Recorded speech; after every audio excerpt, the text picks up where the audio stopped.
पूर्वजों और पितरों को प्रसन्न करने के लिए वाराणसी में गायत्री परिवार द्वारा एक अनोखी पहल की गई, जिसके तहत पिंडदान करने वालों को पर्यावरण के माध्यम से अपने पितरों और पूर्वजों को प्रसन्न करने के लिए प्रेरित किया जा रहा है। पितरों को तर्पण के लिए एक पखवाड़े तक चलने वाले पितृपक्ष में वाराणसी के विभिन्न घाटों के साथ ही प्रमुख पिंडदान स्थल पिशाच मोचन पर प्रतिवर्ष देश के विभिन्न कोनों से पिंडदान करने हेतु आने वालों का तांता लगा रहता है। इस पितृ विसर्जन को पर्यावरण से जोड़ते हुए वाराणसी के गायत्री परिवार द्वारा शुरू किए गए पहल के तहत पिशाच मोचन कुंड के समस्त तीर्थ पुरोहितों व आचार्यों के गद्दी पर प्रतिदिन 100 वृक्ष दिए जा रहे हैं और उनसे निवेदन किया गया है कि जो भी जजमान पिंडदान कर वापस जाने लगे उन्हें आशीर्वाद के साथ एक पौधा लगाने को जरूर दें। वृक्ष को लगाने के उद्देश्य को बताते हुए गायत्री परिवार के पंडित गंगाधर उपाध्याय ने बताया कि पिंडदान के बाद वापस घर जाने पर एक पेड़ लगाकर यह मनन करें कि यह वृक्ष नहीं बल्कि उनके पूर्वज हैं। जिस प्रकार हम जिंदा बुजुर्गों की सेवा करते हैं, उसी प्रकार वृक्ष में अपने पूर्वजों को स्मरण कर सेवा करेंगे तो निश्चित ही हमारे पूर्वज प्रसन्न होकर हमें आशीर्वाद प्रदान करेंगे। गायत्री परिवार की इस पहल को ध्यान में रखते हुए यदि हर पिंडदान करने वाला कम से कम एक पेड़ लगाकर उस वृक्ष की आजीवन सेवा करे तो निश्चित ही हमारे पूर्वज स्वरूप पर्यावरण हमें आजीवन आशीर्वाद देते रहेंगे। गायत्री परिवार रचनात्मक ट्रस्ट वाराणसी में एक नई मुहिम शुरू कर रहा है। यह पितृपक्ष चल रहा है और सभी लोग अपने पितरों को नमन कर रहे हैं, पिंडदान कर रहे हैं, तर्पण कर रहे हैं। और ये विश्व प्रसिद्ध विमल तीर्थ पिशाच मोचन का, जहाँ पर हर प्रांत के लोग आते हैं।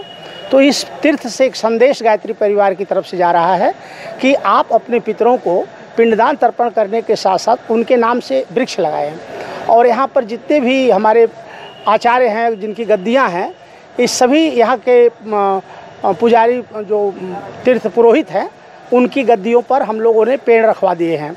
और उनसे कहा गया है कि जो भी जजमान आपके यहाँ पिंडदान कराने आता है, तर्पण कराने आता है, उसके आशीर्वाद के साथ साथ एक वृक्ष दीजिए और उसको ये प्रेरणा दीजिए कि आप यहाँ से यह वृक्ष ले जाएं और अपने पिता के रूप में, अपने दादा के रूप में, अपने माता के रूप में इस वृक्ष को ले जा करके लगाएं।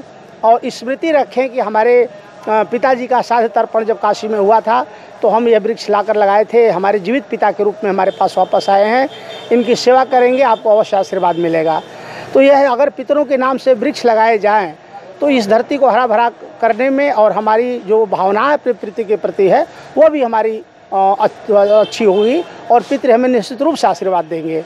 इसी भाव को दर्शाते हुए, इसी उद्देश्य के लिए हम लोगों ने यह संदेश देने की कोशिश की है कि जो भी जहाँ भी अपने पितरों के लिए तर्पण और पिंडदान कर रहे हैं वो एक पेड़ जरूर लगाए अपने पितरों के नाम से।